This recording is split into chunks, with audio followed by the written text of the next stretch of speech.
Everyone, this month I'm super excited to introduce you to Julia, who's the Partnerships Manager at Nosto. So welcome, Julia. Great to have you on the Pep Talk. Yeah, thank you so much. I'm very excited to be here. Good, amazing. So today we're going to dive into how direct-to-consumer brands can leverage the power of personalization. And I know Nosto is a really amazing tool for this. So I'm actually really excited to kind of dive into more of the detail. But I guess maybe to start with, could you tell us a little bit more about the background of Nosto, your role there, what it does, how it works? That would be amazing. Yeah, of course. It's actually a big question, but sorry. Yeah, in a nutshell. I'm obviously the partnership manager at Nosto. It's one of the reasons that I actually joined Nosto is actually because I used it quite a lot when I was kind of agency side. So prior to starting, I worked at Women Websites, and then I moved to the Hut Group as an account manager. And I in my previous roles, I was using it quite a lot and just absolutely loved it. I could really kind of see the value and the impact that it was having on my client sites. And that's kind of the reason that I started, but just because, as a partnership manager, my job is to kind of chat to agencies, get people excited about the product. And so kind of just seemed like a perfect fit. But yeah, in terms of kind of a background to Nosto, so in a nutshell, it's a personalization and merchandising solution. So we started back in 2011, initially starting as a products recommendations engine. But over the last 12 years, it's kind of expanded massively beyond that. And so now it's kind of become more of a one-stop shop for kind of all your personalization needs. And what I mean when I say personalization is, that can mean a bunch of different things, but ultimately we're just talking about relevancy. So, getting the right content, the right products in front of the relevant people as quickly as possible. Yeah. And we do that in a ton of different ways. So, ranging from product recommendations to bundles, full content personalization. So, changing pretty much any element of the site, depending on who's looking at it. Category page merchandising, pop-ups. And actually most recently we launched on-site search as well. So that's why it's a big question to say, describe it in a nutshell, just because it's quite a broad tool. But hopefully that gives a little bit of insight.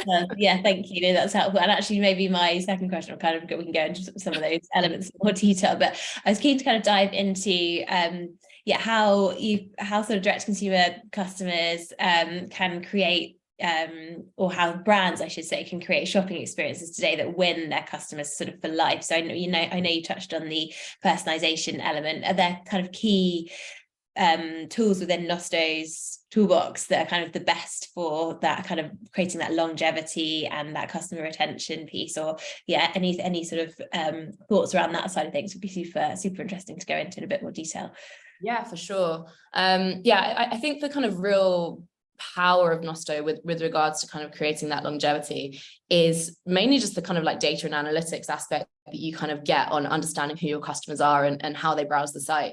When I first joined, I was kind of shocked as to the amount of data that you can gather. It can be, as granular as, it's all to do with life cycle. So you have different segments that, get automatically created and dynamically created based on where they're at in their customer journey. So if they're new, returning, loyal, you can dig into their customer lifetime value, dig into how many purchases they've made, and really understanding kind of that aspect of who it is they are, how those segments are actually performing on the site.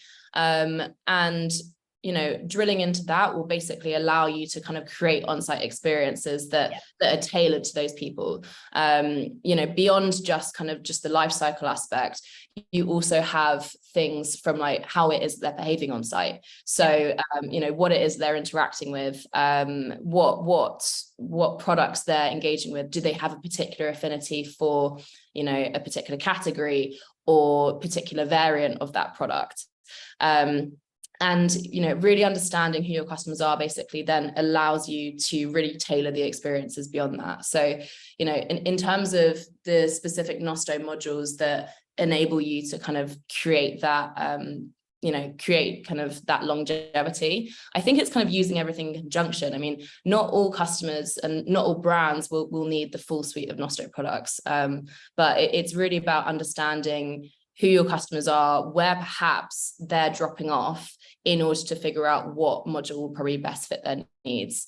But yeah, if you think about that as like, you know, as like a personalized shopping experience. So if you're going into a store, you know, the best salesperson might be able to look you up and down, and based on, you know, age or gender or personal style, they'd be able to kind of recommend things that best suit your needs, and rather than kind of showing you the same 5 products they show to everybody. And, you know, similarly with kind of like new versus returning, if you're a new customer coming into the store, brands might want to welcome you. They might want to tell you all about their brand. They might want to show you the best selling products, you know, really kind of take the time to educate you, build that trust. Whereas if you're a returning customer, they might come in and say, oh my God, welcome back. And, you know, this is new since you last came in. Is this of interest? And I think that kind of treating customers as the individuals that they are, I think they're the brands, you know, that they're the ones that are going to be like super successful, in terms of kind of like just grabbing the customer's attention and kind of keeping it for a long time. Yeah, for sure. It's actually, you know, it's actually very similar to this sort of the work we do in terms of, that segmentation and personalizing the customer journey and not treating everyone the same. It's just going, just doing it in a slightly different way, or going one step further, even in terms of kind of, we're focused on the sort of email, SMS things. I know you guys plug into emails, and then there's all the on-site elements as well. So it's just giving that kind of all-encompassing, personalized and segmented. 100%. I think that's where, because I know you guys work with Klaviyo, and you know, we're like a Klaviyo elite partner because of like the really, really deep integration that we have with them. And you know, having that consistent segmentation, personalization strategy. So, you know, all the great work that you guys are doing on emails, getting people to the sites, identifying who those customers are, can then feed into Nosto. So you are treating them the same, and you have those personalized experiences as soon as you get on site. And similarly, it can work the other way, where, you know, Klaviyo might not understand once they get to the site what it is that they're actually interacting with, and what that means. Whereas Nosto can then follow that customer throughout the site, and then dynamically update the segments to then feed back into Klaviyo, so you can actually tailor your retargeting based on, you know, actually how they're using the site. Yeah, interesting. That's so cool. And do you have any examples of sort of just going down the personalization route in a bit more detail? Do you have any examples of brands that you've seen that have really nailed it in terms of personalization, and what have they done to kind of make sure that obviously people have got thousands of customers, how can they make sure that they have that really personalized journey? Any kind of examples you've got in your up your sleeve there that would be useful to It's a really good question. I think that brands can, you know, they can take personalization really, really far, or they can, you know, just have kind of like slight changes to banners or messaging or anything like that. And the ones that I find do it the most successfully are the ones that have kind of really, really clear, distinct user journeys. So the one that kind of springs to mind for me is Princess Polly. Princess Polly. They basically, it's a fashion brand, but they have basically identified a very, very clear, distinct customer group, whereby people that they basically call them the curvy girls, and ultimately it's, you know, they've identified that people that shop within that range don't typically shop within any other ranges. They kind of go to the site and they kind of like have that distinct user journey. And what they've done with Nosto is basically anyone that kind of browses around within that range, whenever they kind of like come back to the site, pretty much the whole site changes based on what it is based on that kind of like curve range. So all of the recommendation tiles all feature like plus size models, all banners are specific to the new drops within that range. And it basically, I think that's a really, really nice touch, because, you know, particularly within fashion, there are very few brands that kind of cater to that demographic specifically. And so, you know, for the people that are kind of shopping on that site, they basically look at it and think, oh my God, this site is, you know, tailored completely to me. Without any knowledge that actually there's another homepage that is operating, you know, for a completely different demographic. And so I think that they're the brands that probably have the most success, and that is not specific to fashion. That can be, you know, we have skincare brands like Dermalogica that really focus on different skincare types. So, if I'm focusing on, like, I have particularly dry skin, if I go to the site, that is tailored to my needs, versus, if somebody's going on and shopping for oily skin, they can have completely different user journeys. So I think it's really about identifying different customer profiles, and you can be really, really creative and strategic with how you do it. And I think that's what's so exciting about a tool like Nosto, because the world is kind of your oyster with it. I think as long as you have the need and you understand who your customers are and what it is and how they browse the site and how that's different, then it can be really, really powerful. Yeah, I love it.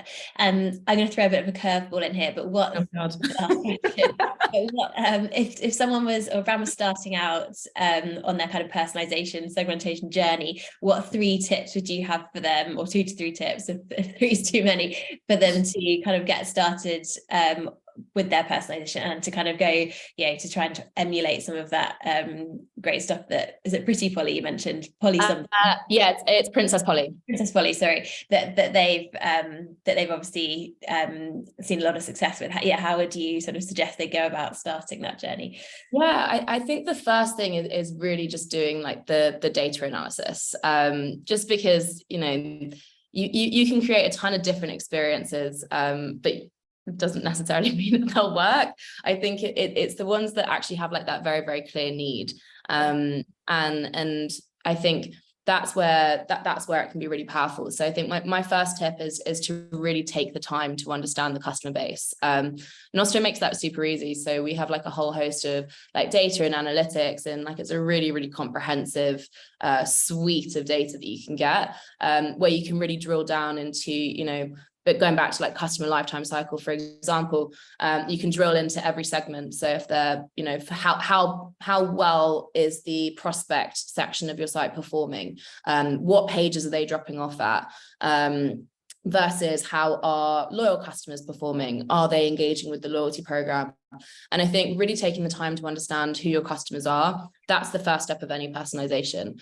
I think the next step is really using that data and kind of putting that into practice. So as I said, drilling down into different pages. So for example, if you get a lot of drop off at the category page, which, people tend to do because they can't find the right products, that's where, something like category page merchandising can be really powerful, because that's where you kind of dynamically update and reorder the products based on who's looking at it. So, me and you might go to a site and have completely different category pages based on our preferences. So I think really just using the data to your advantage and analyzing it from that way forward would be my first, my first big tip. In terms of the second tip, it really depends, obviously, as to kind of like what modules and what strategies they want to go ahead with. But I think always kind of coming back to that data, and we have A/B testing functionality, so always continuing to optimize that, because what your customers are doing 2 years ago might not be the same as what they're doing now. And so you always want to understand, you always want to kind of like keep in mind that things change and be ready to adapt to that as well. So yeah, like not all personalization strategies are going to be absolutely 100% successful, but that's the point of the data, is to kind of continuously test and figure out what works for your customers. Yeah, I love it. No, it's great. Thank you. I think that's been, super helpful, and really great insight. I know how powerful Nosto can be. So it's, interesting to sort of dive into more detail and get that sense of kind of how all encompassing it is in terms of the different modules you mentioned. Amazing. Thanks so much, Julia. It's been, great chatting with you, and hopefully we'll be able to, have provided lots of new sort of insights and tips for people listening. So thank you. No, you're welcome. Thanks for having me. Thanks. Bye.